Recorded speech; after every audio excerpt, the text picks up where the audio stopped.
কোটা ইস্যুতে হাইকোর্টের দেওয়া রায়ের উপর আপিল বিভাগের স্থিতাবস্থা প্রত্যাখ্যান করে আন্দোলন চালিয়ে যাওয়ার ঘোষণা দিয়েছেন বৈষম্য বিরোধী আন্দোলনকারীরা।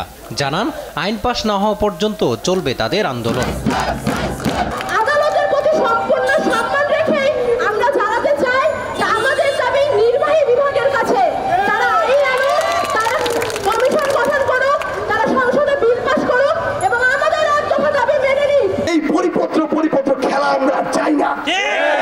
আমাদের কথা হচ্ছে মাননীয় প্রধানমন্ত্রী সংসদে ঘোষণা দিয়ে পরিপত্র জারির পরে যদি সেটি অবৈধ হয়ে যায় তাহলে সামনে যে আরো কত খেলা হবে তার সম্পর্কে আমাদের কোনো ধারণাই নেই।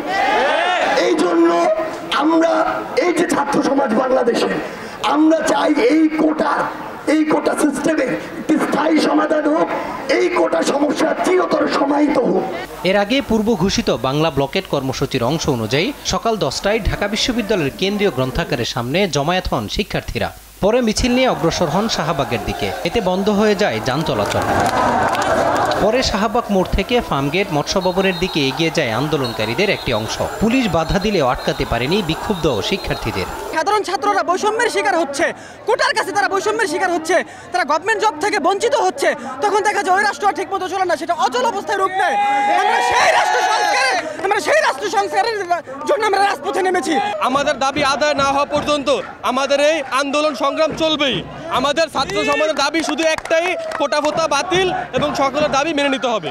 আমরা চাই না কোনো বৈষম্য, আমাদের দাবি একটাই, 5%-এর বেশি কোনো কোটা প্রথা রাখা যাবে না। পৃথিবীর আর কোথাও এমন বংশানুক্রমিক কোটা প্রথা চালু আছে কিনা সেটা আমাদের জানা নেই। একই দাবিতে সায়েন্স ল্যাব, চাংখারপুল, মহাখালী, আগারগাঁও এবং 0 পয়েন্ট অবরোধ করেন শিক্ষার্থীরা। এ সময় তারা স্লোগানে নিজেদের দাবি দেওয়া তুলে ধরেন।